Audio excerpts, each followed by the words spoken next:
Bismillahirrahmanirrahim. Assalamualaikum warahmatullahi wabarakatuh. Alhamdulillahilladzi amarana bittaqwa wa nahana 'an ittiba'il hawa. Amma ba'du. Pemirsa yang dimuliakan oleh Allah Subhanahu wa taala. Pada kajian yang kita bahas kali ini, kita akan membahas bagaimana pentingnya menampilkan sebuah keindahan dalam Islam, yaitu memberi hadiah, bersedekah, dan juga pemberian. Karena hadis-hadis Nabi SAW banyak memberikan gambaran tentang keuntungan orang yang memberi, orang yang mempersembahkan sebuah hadiah atau sedekah. Hadis yang pertama, hadis riwayat Imam Bukhari, al-yadul ulya khairum min yadis sufla. Tangan yang di atas itu lebih baik dari tangan yang di bawah, dan yang memberi itu lebih baik daripada yang meminta. Jadi sebaiknya kita terus berusaha menjadi orang yang memberi, jangan terus-terusan menjadi orang yang meminta.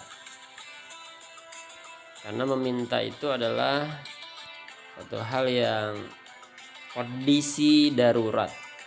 Jika kondisi darurat, sangat-sangat darurat, baru kita sampai mengambil keputusan untuk meminta. Bahkan kita diajarkan bagaimana kita jangan meminta kepada makhluk, jangan berharap kepada makhluk. Meminta hanya kepada Allah, berharap hanya kepada Allah. Allah Maha Dermawan, Allah Jawadun Karim. Allah Maha Dermawan dan menyukai hambanya yang dermawan. Hadis riwayat Imam Baihaqi. Kemudian, bersedekah tidak akan mengurangi harta.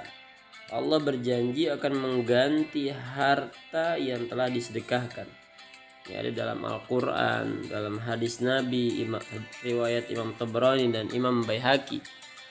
Jadi Allah tidak akan mengurangi harta yang disedekahkan. Memang secara kasat mata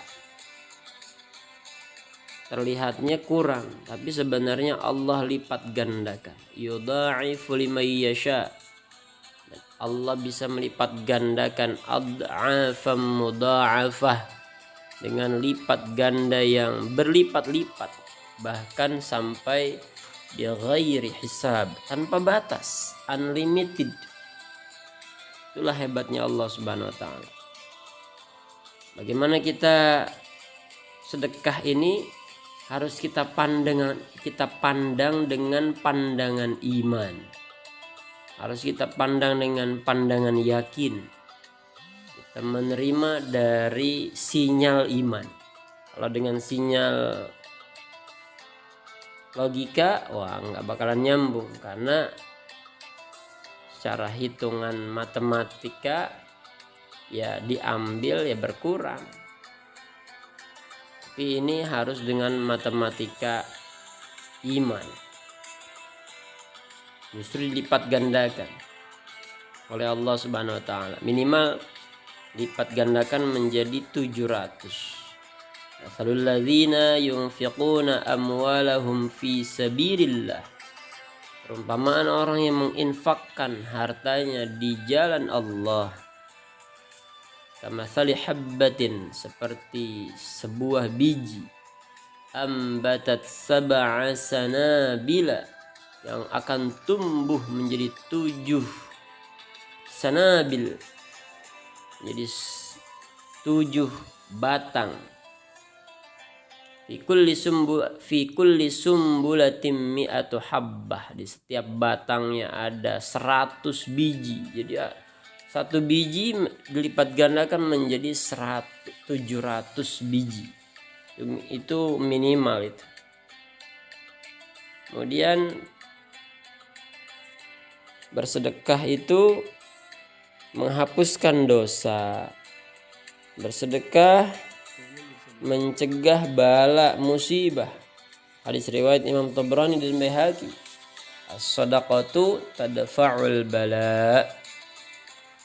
Kemudian bersedekah menghilangkan murka Allah. Hadis riwayat Imam Tabrani. Memberi hadiah menghilangkan permusuhan. Hadis riwayat Imam Tirmizi dan Imam Ahmad. Memberi hadiah menambah rizki. Dari hadis riwayat Imam Ibnu Adi, saling memberi hadiah dapat meningkatkan kasih sayang. Tahaddu tahabbu. Hadis riwayat Imam Tabrani. Yang memberi dan yang menerima hadiah sama-sama mendapatkan pahala. Masya Allah, indahnya dalam Islam saling memberi. Yang memberi dapat pahala, yang menerima dapat pahala, timbul kasih sayang. Masya Allah. Kalau kita semua mengamalkan ini, maka di antara kita tidak akan ada permusuhan. Tahaddu tahabbu. Saling memberi hadiahlah kalian, niscaya kalian akan saling mencintai. Hadis ini hadis derajatnya hadis hasan dalam kitab Sahih Al-Adab Al-Mufrad, hadis riwayat Imam Bukhari dan Imam Abu Ya'la. Kemudian kita akan belajar adab-adab dalam memberi. Ini kadang kita memberi itu nggak tahu adab kita. Hadiah sebaiknya diberikan secara rahasia agar lebih selamat dari riya, sehingga seolah-olah tangan kiri tidak mengetahui apa yang diberikan oleh tangan kanan. Ini tertulis dalam Al-Quran dan hadis riwayat Imam Bukhari. Jadi kita secara rahasia agar selamat dari sifat riya, ingin dilihat oleh orang lain. Kita menyelamatkan hati kita. Amalan hati itu ya ikhlas. Dan penyakit hati itu salah satunya adalah riya. Dan riya ini adalah termasuk asyirkul khafi, syirik yang tersembunyi dan yang sangat dikhawatirkan oleh Nabi SAW kepada umat, yaitu adalah syirkul khafi. Ini sekarang Masya Allah, sekarang kita ini amalan kita ini, ya Allah, semuanya apa ini namanya, riya atau bukan ya? Dikit-dikit posting status WA, lagi sholat, mau sholat nih posting WA, mau ngaji nih posting WA, mau datang ke ulama nih bawa hadiah nih, hadiahnya duren segerobak, nggak tahu tuh isinya duren bener apa duren kulitnya doang. Nah, ini diposting di WA, di Facebook, di medsos. Bagaimana kita mau selamat dari penyakit hati? Semuanya sekarang ini ujiannya dahsyat. Sampai di Ka'bah Baitullah saja kita diuji bagaimana keikhlasan hati kita, termasuk dalam hadiah. Pemberian yang paling utama adalah dalam keadaan sehat, kikir, takut miskin, dan sedang memiliki banyak cita-cita atau keinginan. Jadi kalau kita lagi sehat, lagi banyak banget keperluan, justru kalau kita memberi, bersedekah di saat kondisi seperti itu sangat utama. Jadi kalau lagi banyak keperluan, Masya Allah, memang kita diuji untuk belajar yakin di situ. Jangan kita bahasa dalam dakwah itu dahulukan maksud. tunda keperluan. Orang-orang yang punya rizki, diberikan rizki banyak, maka dia berpikirnya perkara maksud, yaitu bagaimana agama. Tiba-tiba dia dapat proyek, untungnya sampai puluhan juta, ratusan juta, maka digunakan untuk berangkat dakwah ke negeri jauh. Ini hawa nafsunya ya, mau nambah rumah, mau nambah kendaraan, mau nambah properti, aset, tanah, lain sebagainya. Seperti itu. Tapi dengan kita dahulukan maksud, nanti keperluannya justru malah nanti Allah akan lipat gandakan. Seperti itu. Itu dalam hadis di kitab Riyadhus Shalihin, bagaimana pentingnya kita membagi sepertiga daripada harta kita. Orang yang bisa membagi sepertiga hartanya untuk agamanya Allah Subhanahu wa taala, maka dijamin segala keperluannya. Seperti itu. Kemudian dianjurkan agar mendahulukan tetangga yang terdekat dari rumah kita. Jadi kalau kita mau memberi, ya tetangga yang paling dekat dengan pintu kita, pintu rumah kita. Karena tetangga ini punya hak untuk diberi. Dianjurkan bersegera dalam memberi, jangan menunda-nunda. Ya, kalau kita tunda-tunda, akhirnya kadang yang namanya makanan bisa jadi basi, yang namanya barang bisa jadi expired, apalagi yang namanya benda-benda tiba-tiba jadi rusak. Nah itu kalau ditunda-tunda, maka harus segera, jangan menunda kebaikan, harus segera. Apalagi kalau mau memberi. Disunnahkan menerima pemberian yang baik dan membalasnya. Ya, jadi kalau kita disunahkan bersegera dalam memberi, ya tadi sudah ya, disunahkan menerima pemberian yang baik dan membalasnya. Jadi kalau kita ada pemberian yang baik, ya kita terima, dan kita disunahkan untuk membalasnya. Hadis riwayat Imam Tirmizi dalam Al-Quran, wa idza huyyitum bitahiyyatin, apabila kalian diberikan satu penghormatan, fahayyu bi ahsana minha, maka berikanlah, balaslah penghormatan itu dengan yang lebih baik. Kalau nggak bisa, aurudduha, atau balaslah yang setimpal.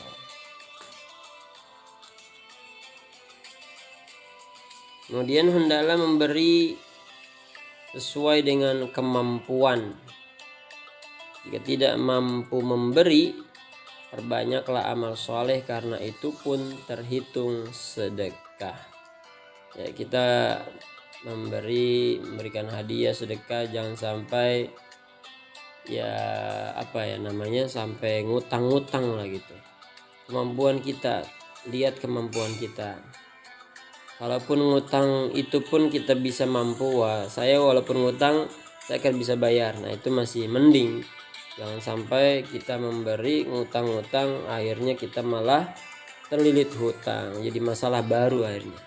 Itu maksudnya. Nah, kalau kita nggak mampu memberi, ya perbanyak amal soleh. Larangan dalam masalah pemberian. Ini kita ada larangan-larangan nih. Ada pantangan-pantangan kalau kita memberi. Apa itu pantangannya? Jangan memberi sesuatu yang tidak kita sukai dan orang pun tidak menyukainya. Udah tahu kita nggak suka barang itu, ya orang lain pun mungkin nggak suka juga. Jadi jangan diberi sesuatu itu. Jangan menghitung-hitung pemberian. Niscaya Allah akan menghitung-hitung pahalanya. Hadis riwayat Imam Bukhari. Ini juga sama, ini menjaga keikhlasan hati kita. Jadi kalau kita memberi, ya kita harus ada sifat jangan diingat-ingat, jangan disebut-sebut, jangan menyebut-nyebut pemberian kita kepada orang lain, dan jangan menyebutkan nama penerima pemberian kita pada orang lain. Wah, diingat-ingat tuh nama si fulan tuh yang rumahnya di perumahan ini, rumahnya warna kuning, dia tuh kita pernah bantu tuh dulu anaknya sakit. Nggak boleh gitu. Kalau kita memberi jangan ingat-ingat pemberian kita, tapi kalau kita menerima baru kita ingat-ingat kebaikan orang lain. Haram memberi dengan mengharap keuntungan duniawi dari penerima, ya. Jadi jangan sampai kita memberi itu ada harapan supaya dapat kerjaan. Ini namanya tergolong suap. Hadis riwayat Imam Bukhari. Yang menyuap dan yang disuap itu berdosa. Dalam hadis ar-rashi wal murtashi finnar. Orang yang menyuap dan yang disuap itu berada dalam neraka. Boleh memberi dengan hanya mengharap doa dan nasihat dari si penerima. Nah, jadi jangan sampai kita beri hadiah itu ada harapan supaya memuluskan tujuan kita, tujuan keduniaan kita, jabatan, kita pengen dapat proyek, kita pengen dapat tender, kita pengen proposal kita tembus, akhirnya menikung langsung jalurnya jalur atas. Nah, ini kebiasaan orang-orang yang sifatnya nggak mau prosedural. Nah, seperti itu. Jangan sekali-kali memberi hadiah kepada pemerintah dengan mengharap hasil keduniaan darinya. Hadis riwayat Imam Tabrani. Ini memberikan hadiah pada pemerintah ini ada wanti-wantinya, karena memang kalau ke pemerintah ini ya ujung-ujungnya ada harapan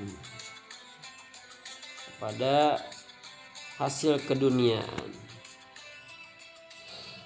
Ini hadis riwayat Imam Tabrani. Diharamkan memberi atau menerima sesuatu yang makruh atau diharamkan oleh agama. Hadis riwayat Imam Bukhari. Yang makruh, yang haram lah yang jelas. Kalau yang makruh nih biasanya ada perbedaan pendapat ulama.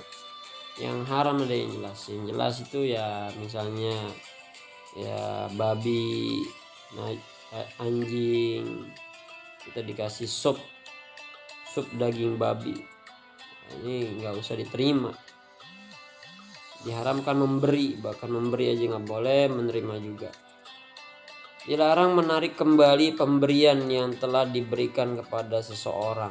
Hadis riwayat Imam Bukhari, Muslim, dan Imam Nasai. Orang kampung itu namanya jadi borok sikut, udah dikasih diambil lagi, udah disedekain, udah nyumbang ditanyain lagi, udah dikasih itu ini barang ini buat bapak, besok anaknya nanyain lagi, jadi diambil lagi sama anaknya. Banyak itu kejadian seperti itu. Juga wakaf, hibah, udah wakaf udah 30 tahun kakeknya yang wakafin, cucunya nagih, ini tanah kakek saya, cari-cari alasan, cari-cari kesalahan. Ini sering terjadi itu, dari wakaf, dari hibah, dari segala macam lah pemberian. Kemudian dilarang membeda-bedakan pemberian kepada anak-anak. Hadis riwayat Imam Muslim. Ini anak-anak kita, apalagi kalau kita punya keluarga, anak banyak, nah itu kita jadi kita punya orang tua pemberiannya kok beda-beda, ini kenapa? Kalaupun kita membedakan harus dijelaskan, harus ada pendidikannya. Oh, kamu ini dikasih lebih banyak karena kamu lebih banyak kerjanya, bantuin mama, bantuin papa, bantuin umi, abi. Nah gitu, jadi ada pendidikannya. Tapi kalau tiba-tiba kok beda-beda, wah ini jadi anak kita jadi merasa ada kecemburuan. Nah ini kok umi sama abi, ayah sama ibu kok jadi enggak, sayangnya beda sama saya, lebih sayang sama adik, lebih sayang sama kakak. Kemudian adab-adab penerima. Ini kita yang nerima hadiah juga ada adabnya, jangan main terima-terima aja ya. Yang pertama, hendaknya berterima kasih kepada yang memberi dan bersyukur kepada Allah Subhanahu wa ta'ala. Ini hadis riwayat Imam Baihaqi. Ini kita kalau dikasih, Pak ini ada mangga seplastik, nah, kita ucapkan terima kasih Pak, alhamdulillah, ucapkan syukur kepada Allah. Barang siapa yang tidak pandai berterima kasih kepada manusia, menandakan ia tidak pandai berterima kasih kepada Allah. Hendaknya selalu merasa cukup dengan yang diberi. Nih, jangan merasa kurang. Hadis riwayat Imam Ahmad dan Imam Baihaqi. Ya, sifat kita ini rakus ya. Rakus. Jadi kalau ada orang memberi merasa kurang, itu udah dikasih gratis masih kurang aja. Kemudian pemberian yang tidak boleh ditolak. Pemberian yang tidak boleh ditolak. Oh iya. Untuk ini pembahasannya nanti di yang selanjutnya ya. Nanti akan ada lembar berikutnya. Kemudian sebaiknya jangan menerima hadiah dari orang non-muslim. Ini maksudnya kehati-hatian, waspada. Hadis riwayat Imam Bukhari, Muslim, Imam Abu Daud, Imam Tirmizi, Imam Ahmad, Imam Hakim. Ini komplit ini. Karena ini kalau dari non-muslim ini kita harus ada kehati-hatian, ikhtiyat. Karena sering terjadi. Nabi pernah dikasih hadiah sup daging dari wanita Yahudi yang ternyata dibubuhi racun. Tapi karena Nabi akhirnya dagingnya ngobrol sama Nabi. Daging ngobrol sama Nabi, ngasih tahu, ya Nabi, saya ini sudah dibubuhi racun. Sahabat-sahabat pun yang dekat dengan Nabi mendengar ucapan salam daging tersebut. Nah ini jadi kita harus hati-hati. Kecuali kalau memang non-muslim ini sudah jelas. Non-muslimnya sudah jelas memang orangnya baik banget, baik hati banget, nggak ada dia embel-embel ada harapan apa dari kita, bahkan misalnya mau menggadaikan iman kita, wah dia niatan berbagi ini supaya kita pindah agama. Nah itu kita udah jelas tahu ini orang benar-benar baik. Ada saudara kita, teman kita, ada ustadz yang bisnis dengan orang Cina. Wah dia akhirnya perusahaannya dijual ke orang Cina itu, dan setiap bulan ataupun 3 bulan dia mendapatkan fee, langsung diterima sampai miliaran itu, karena perusahaannya ada di Singapura. Ini dia dapat kenalan orang Cina yang betul-betul baik hati. Kemudian ada pesantren di Parung itu, pesantren Nurul Iman Al Asriyah, itu Habib Assegaf itu kerjasama bermuamalah dengan Buddha suci. Kemarin sampai viral itu, ada videonya. Dianggapnya santri-santrinya kok menampilkan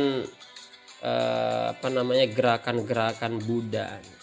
Nah, padahal bukan itu.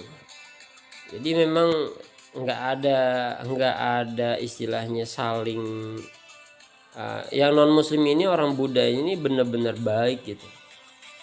Setiap bulan memberikan berton-ton kepada pesantren tersebut berupa beras.